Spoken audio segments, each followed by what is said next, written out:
Hello everyone, my name is Brian Sinkler, and today we're going to be talking about nuclear fusion energy. Do you know how many barrels of oil were used in 2019 alone? 35 trillion. To put that number into perspective, 35 trillion seconds is over 1100 years. And we only have 47 more years of oil reserves around the entire globe, meaning we will have run out of oil before the end of my generation. But who really cares? Well, to be perfectly honest, we have exhausted a large portion of our planet's resources, and before long we'll have run out of oil. So as we look into different options and sources of energy that we can use, nuclear energy, specifically fusion energy, seems like it may be the future. But how am I related to all of this? Well, as an aspiring submarine officer and nuclear engineer in the United States Navy, I hope our military can utilize fusion energy to prolong our missions and increase our efficiency. I've also done previous reports on Admiral Hyman Rickover, who instituted fission use in the United States Navy and is often coined as the father of the nuclear navy. So I do have prior knowledge regarding this topic.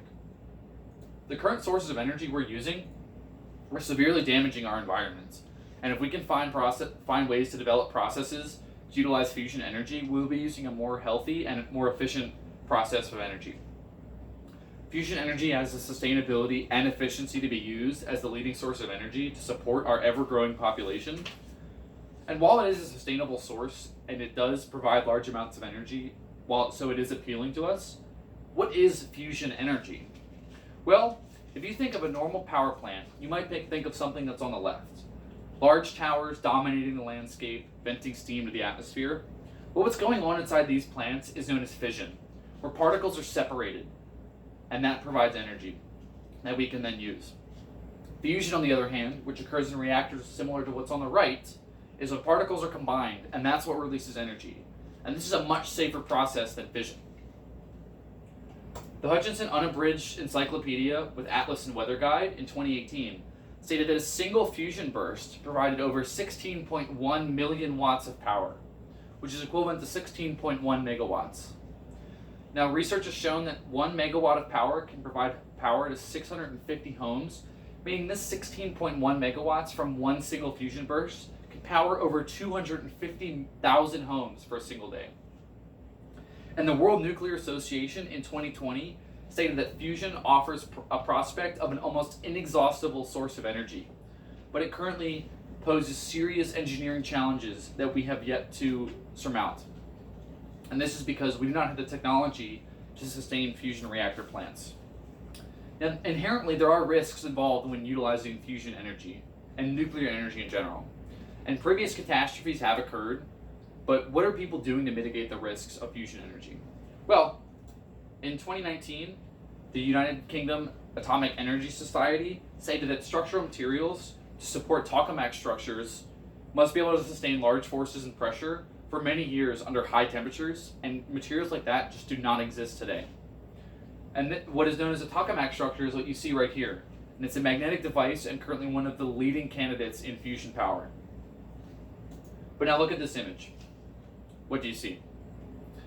Well, if you're unfamiliar, this was the Fukushima nuclear power plant disaster that occurred on March 11th, 2011. Well, interestingly enough, this power plant was utilizing fission energy, not fusion. And fission energy, as we've seen, is a much more dangerous process. And fusion actually has very rare meltdowns at the power plants. And as I've stated, we've been using oil for many, many years now, but it is running out. And other sources of energy that we've been investigating just cannot sustain for our species.